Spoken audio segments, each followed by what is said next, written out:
आज है 31 दिसंबर 2022। First of all happy new year to everyone. आज हम इस मंथ का पीएनएल देखने वाले हैं कि दिसंबर मंथ में हमने क्या प्रॉफिट किया। तो ये अभी मैं ज़रोदा में जैसे ट्रेड किया है दिसंबर मंथ में, तो ये मैं आपको दिखा देता हूँ पीएनएल। तो मैं कंसोल पे लेके चलता हूँ सीधा डायरेक्टली आपको। So here we go PNL. पहले तो 1 दिसंबर इक्विटी में कोई ट्रेड नहीं है, यू कैन सी। उसके बाद आपका एफ एन ओ। तो ये इस मंथ का प्रॉफिट है। और हाँ, इस मंथ में मैंने ये अकाउंट बंद कर दिया है। इस अकाउंट को मैंने सिर्फ 15 दिसंबर तक की आई थिंक यूज़ किया था। यहाँ पे आप चेक कर सकते हैं, या 14 दिसंबर तक मैंने इसको यूज़ किया। इसके बाद मैंने इसको डिसकंटिन्यू कर दिया और मैंने एक नया अकाउंट ज़रोदा पे ही ओपन किया है। वो किसी पर्सनल रीज़न के कारण मैंने इसको बंद किया है। तो इसके बाद अब कभी भी मैं इस अकाउंट में ट्रेड नहीं करने वाला, और लाइफ में सॉरी, और आगे से भी जो भी ट्रेड होंगे वो सेकंड अकाउंट में ही होंगे, और इस अकाउंट में कभी भी आपको मेरे ट्रेड नहीं दिखेंगे।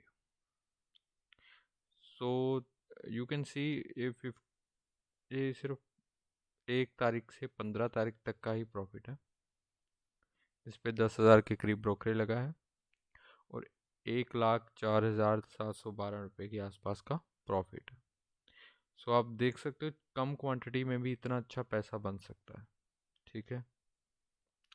हाँ, ये बिल्कुल ही गलत होगा अगर मैं कह दूं मैंने हर दिन ही मैंने 2 लॉट में ट्रेड किया। हाँ, मोस्टली जो ट्रेड होंगे वो 2 लॉट के हैं, लेकिन इसमें जो बड़ा प्रॉफिट बना है वो एक्सपायरी के ही बना है, और एक्सपायरी में मेरी क्वांटिटी बड़ी रहती है।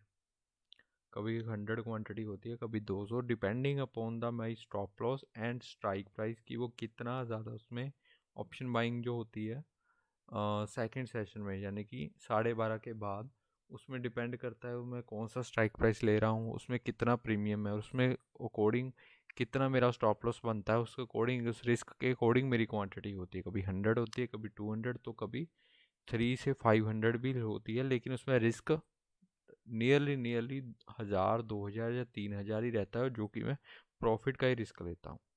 अगर मैं इसमें सबसे बड़ा प्रॉफिट दिखाऊँ आपको, तो देखिए 1 दिसंबर का ही है।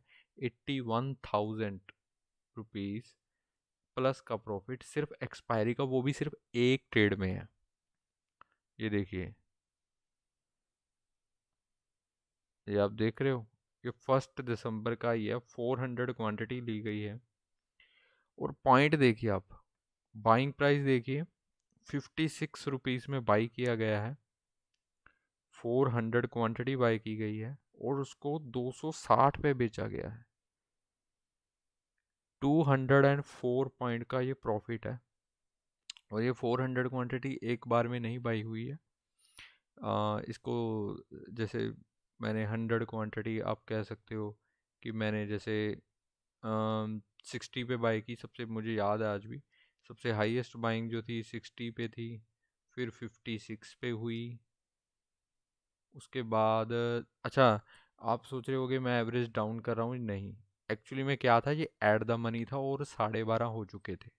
ठीक है, ये 12:30 या 12:45 के बाद का ट्रेड था। मार्केट वो कहीं नहीं गया था, मार्केट उसी जगह उसी 10 पॉइंट में ऐसे ट्रेवल कर रहा था, लेकिन एट द मनी होने के कारण इसका प्रीमियम बहुत तेज़ी से गिर रहा था। तो उस हालांकि मेरा स्टॉप लॉस इंडेक्स के अकॉर्डिंग था, एक मैंने लाइन ड्रा की हुई थी, वो 20 पॉइंट का ही या 30 पॉइंट का ही एसएल था उसमें इंडेक्स पे। मार्केट वहाँ तक गया ही नहीं, और मार्केट जहाँ पे था ना, वहीं पे ही ट्रेड करता रहा नियरली 40 मिनट। तो ये 60 वाला मुझे लो दिखा होगा इसका, 38 तक का गया होगा आई थिंक। 60 पे मैंने बाय करना शुरू किया था, लेकिन मैंने बिल्कुल ही बॉटम पे नहीं बाय किया। मैंने 60, 56, 52, 54, 48 इस तरह बाइंग किया, और एवरेज इसका 56 बना। लेकिन इसको छोड़ दीजिए, आप पॉइंट देखिए, आप 56 पे बाइंग हुई है और 260 पे एग्जिट। 200 प्लस पॉइंट मैंने बुक किए गए हैं। अगर आपको बिलीव है अपने सेटअप पे, अगर आप मनी मैनेजमेंट जानते हो, रिस्क मैनेजमेंट जानते हो और आपको सेटअप पे अपने बिलीव है, तो कम क्वांटिटी में और कम रिस्क लेकर भी बहुत ही बड़ा प्रॉफिट भी बन सकता है।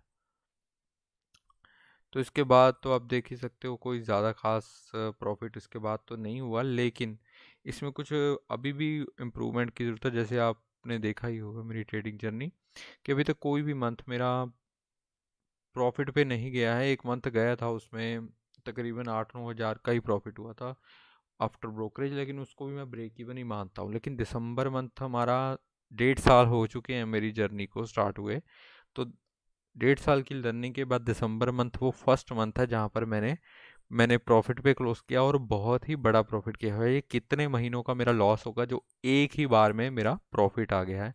तो अभी नेक्स्ट बात करते हैं हमारे, ये तो 1 से लेकर 15 तारीख का हो गया। इसके बाद मैंने ये अकाउंट बंद कर दिया और मैं दूसरे अकाउंट पे शिफ्ट हो गया।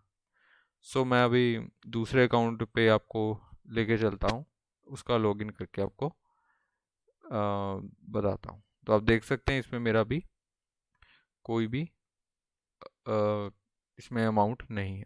मैंने सारी अमाउंट इसमें विड्रॉ कर दी है और ये अकाउंट डिसकंटिन्यू हो चुका है, और आगे किसी भी वीडियो में इस अकाउंट में आपको कोई भी ट्रेड नहीं मिलने वाला। सो मैं आपको नेक्स्ट अकाउंट पे अभी लेके चलता हूँ।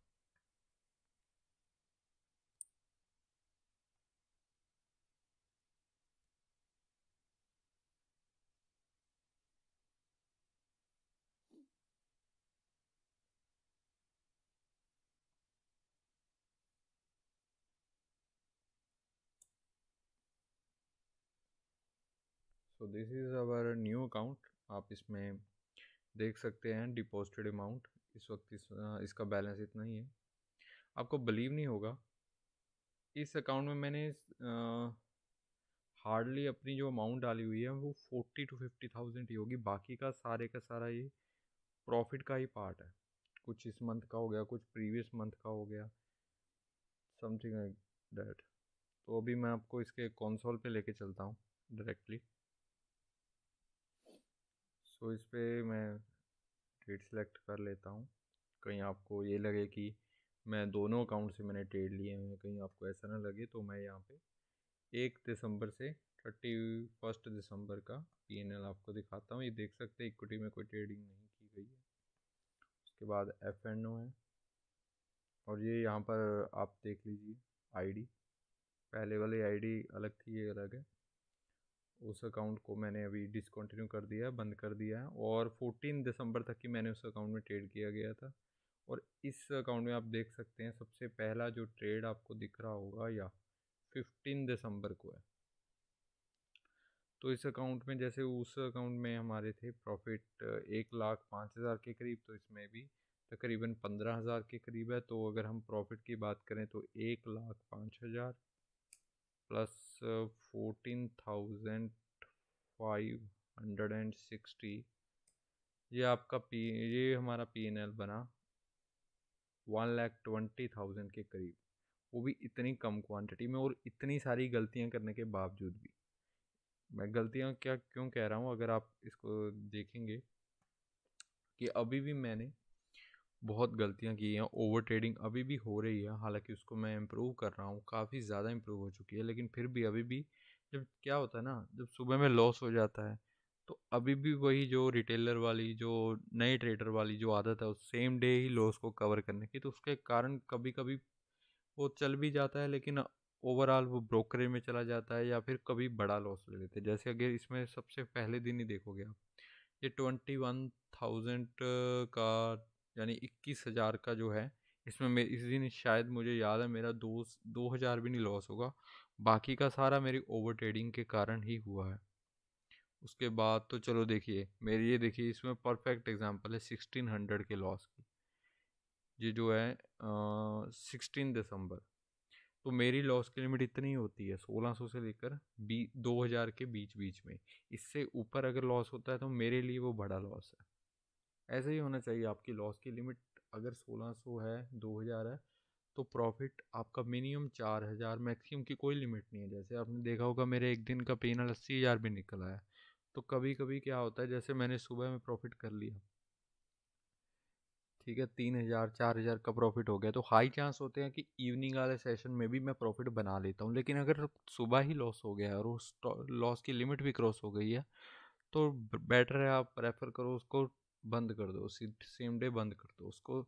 देखो ही मत, स्क्रीन को मत देखो। या फिर अगर मैं अपनी बात करूं तो मेरी इंटेंशन भले ही लॉस रिकवरी की नहीं होती, लेकिन क्या होता है, मैं सारा दिन स्क्रीन के सामने बैठता हूं तो मुझसे रहा नहीं जाता। तो मैंने उसका एक सोल्यूशन निकाला है, आप भी कर सकते हो अगर आप नए ट्रेडर हो। अगर आपकी सुबह ही लॉस हो गया है तो आप यहाँ पर जाइए, किल स्विच यूज़ कर सकते हो। अभी मैं आपको उसके बारे में एक अलग से वीडियो बना दूंगा, किल स्विच कैसे यूज़ किया जाता है, किल स्विच क्या है। लेकिन जो थोड़े पुराने वो जानते होंगे। अगर सबसे बेस्ट है कि जैसे ही आपके लॉस की लिमिट क्रॉस हुई, आप किल स्विच यूज़ करें। आप चाहकर भी सेम डे ट्रेड नहीं ले सकते।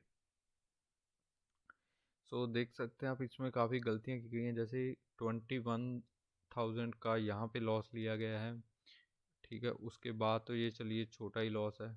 उसके बाद यहाँ पे भी ये भी चलो ठीक ही है, 2,500 से 3,000 के आसपास का लॉस है। ये प्रॉफिट है 4,000 समथिंग का, फिर 13,000 का प्रॉफिट। अब ये देखिए, ये फिर से एक्सपायरी का प्रॉफिट है 54,000 रुपीज़ का। इसमें भी मैंने तकरीबन 70 से 80 पॉइंट ही बुक किए थे, 500 क्वांटिटी थी। लेकिन उसमें जो स्टॉप लॉस था वही 2,000 से 3,000 ही बन रहा था। उसके बाद ये फिर से एक मीडियम टू बिग लॉस आ गया है 6,000 का। अब ये देखिए, ये परफेक्ट एग्जांपल है ओवर ट्रेडिंग की।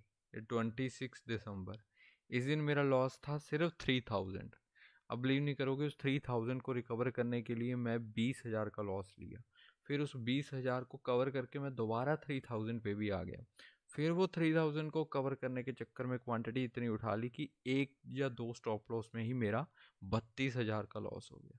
सो ये सबसे बेस्ट लर्निंग मुझे इस दिन हुई कि हाँ, मुझे किल स्विच ही यूज़ कर लेना है। मैं चाहकर भी ओवर ट्रेडिंग कर ही नहीं सकता। जैसे ही लॉस की लिमिट क्रॉस हुई, यूज़ द किल स्विच। हाँ, एक बार आदत डल गई है आपको तो ज़रूरत नहीं पड़ती, लेकिन मुझे जैसे अभी ये साइकोलॉजी प्रॉब्लम है तो मैं तो अभी किल स्विच ही यूज़ करने वाला हूँ। आप देख सकते हो, आपने एक बार नोट की कि यहाँ पर अगर 32,000 का लॉस ना होता और यहाँ पर 21,000 का लॉस ना होता, भले ही यहाँ पर नॉर्मल लॉस मेरा 2,000 और यहाँ पर 3,000 था। यहाँ 2,000 बुक किया था और यहाँ 3,000, यानी 5,000 जाता, लेकिन गया कितना, मोर देन 54,000 रुपीज़। तो इस पे आप देख लीजिए। अब इसमें 1,20,000 में 50,000 रुपये प्रॉफिट और ऐड कर लीजिए। जो बिग लॉस चला गया वो ना जाता तो वो प्रॉफिट ही होता। तो हमारा 1,70,000 रुपये के आसपास, 1,70,000 से 2 लाख के आसपास प्रॉफिट होता, क्योंकि कुछ ओवर ट्रेडिंग पिछले अकाउंट में भी की गई है। तो यानी कि हम ऐसा कह सकते हैं 80,000 के आसपास का हमारा ओवर ट्रेडिंग की वजह से ही लॉस हो गया है। सो यही थी गाइस P&L। आगे मैं आपको कोशिश करूँगा कि कंटिन्यू वीडियो में प्लीज़ कमेंट कर देना अगर आप चाहते हैं कि मैं डेली की एक एक वीडियो जो भी दिन का P&L होता है उसकी अगर मैं अपलोड करूँ, तो प्लीज़ कमेंट कीजिए, तभी मुझे पता चलेगा कि हाँ, लोगों को ये वीडियो चाहिए। So please like this video, subscribe my channel. Thank you.